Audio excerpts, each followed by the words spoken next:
Syederalun momen penuh haru terlihat saat warga Tamiang Hulu, Kabupaten Aceh Tamiang bersorak gembira. Mereka bahagia melihat bantuan mesin generator set atau genset akhirnya menyala seusai wilayah itu gelap gulita selama 3 pekan akibat banjir bandang. Detik-detik genset menyala dibagikan dalam postingan Instagram Ferry Irwandi pada Rabu 10 Desember 2025. Sebelum genset menyala, ketegangan sempat terasa saat petugas mencoba menarik tuas starter mesin. Alhamdulillah, seru warga serempak sembari bertepuk tangan dan bersorak riang. Terlihat wajah bocah hingga orang tua pun sumringah lantaran kembali mendapatkan akses listrik.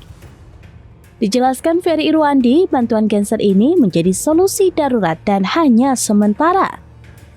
Sebab jaringan listrik utama masih dalam proses perbaikan oleh PLN.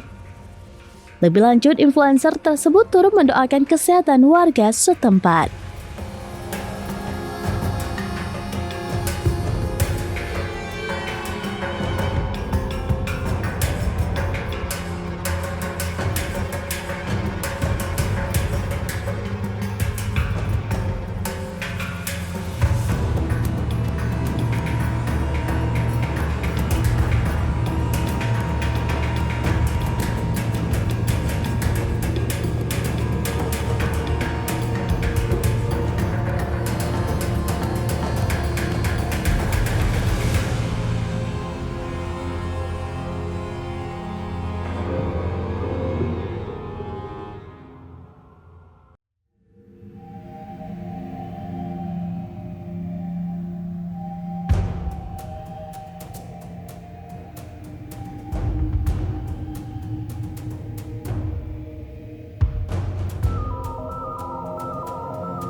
Download Tribun X sekarang, menghadirkan lokal menjadi Indonesia.